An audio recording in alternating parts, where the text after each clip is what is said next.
SBI contract workers union जो कि situ से संबंधित है, उसकी ओर से ये प्रदर्शन कर रहे हैं हम डीजीएम कार्यालय एसबीआई कसुम्पटी शिमला में।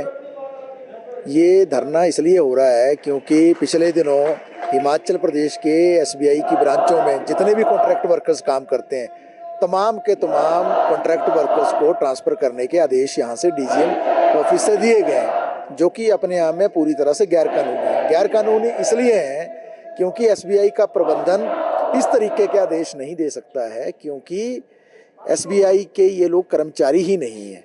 अभी लेबर ऑफिस में जो पिछले 2 साल से समझौता वार्ता चल रही है, उसमें बहुत सारे मुद्दे उठाए गए, जिसमें न्यूनतम वेतन का प्रश्न है, जिसमें ओवरटाइम के वेतन का प्रश्न है, जिसमें मेडिकल सुविधा का प्रश्न है, ईपीएफ का सुविधा का सवाल है, छुट्टियों का सवाल है उसमें, और उसके साथ बोनस का सवाल है, ग्रेच्युटी का सवाल है। बहुत सारे जो कानूनी रूप से जुड़े हुए मसले हैं वो हैं। अतिरिक्त कार्य का काम सवाल है। ये हाउस कीपिंग के लिए रखे गए थे लोग, लेकिन इनसे काम जो है दसियों तरह के करवाए जाते हैं। मैसेंजर का काम करते हैं, ये एटीएम का काम ये करेंगे, इसके साथ रजिस्टर बनाने का काम ये करते हैं, एपी बाई जेजे बाई का काम ये करते हैं, पानी पिलाने का काम इनको करना पड़ता है, खाना बनाने का काम करना पड़ता है, चाय बनाने का काम करना पड़ता है, बर्तन धोने का काम करना पड़ता है, पर्सनल काम भी करने पड़ते हैं, और न जाने कितने काम। जब जो है सुबह ब्रांच खुलती है, सबसे पहले ब्रांच को खोलने वाले ये लोग हैं, शाम को बंद करने वाले ये लोग हैं।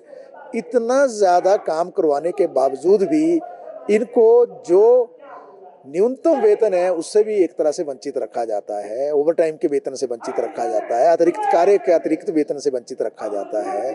तो ये सारे सवाल जब उठे थे और लेबर ऑफिस में जो समझौता वार्ता चल रही थी, तो औद्योगिक विवाद अधिनियम अपने आप में इस बात पर रोक लगा देता है कि इस तरीके का समझौता वार्ता के दौरान ट्रांसफ़र करना गैर कानूनी है, जो एक मसला है, जो तो सेकेंडरी है। प्राइमरी मसला क्या है?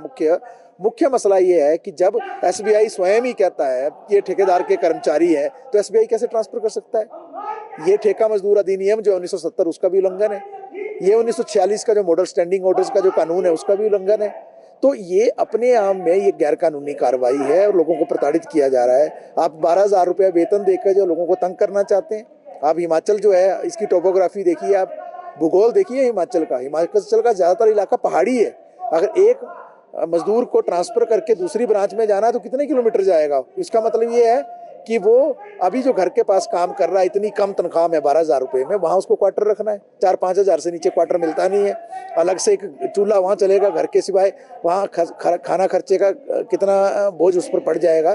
तो ये अपने आप में अव्यवहारिक निर्णय है, गैरकानूनी है। और ये जो तर्क दिया जा रहा है एसबीआई से कि ऑडिट ने हमको कहा है, हिंदुस्तान के अंदर चाहे लोकल ऑडिट डिपार्टमेंट है, चाहे एजी का ऑफिस है जो ऑडिट का काम करते हैं, ये कानून के बाहर कोई ऐसा फरमान नहीं सुना सकते हैं।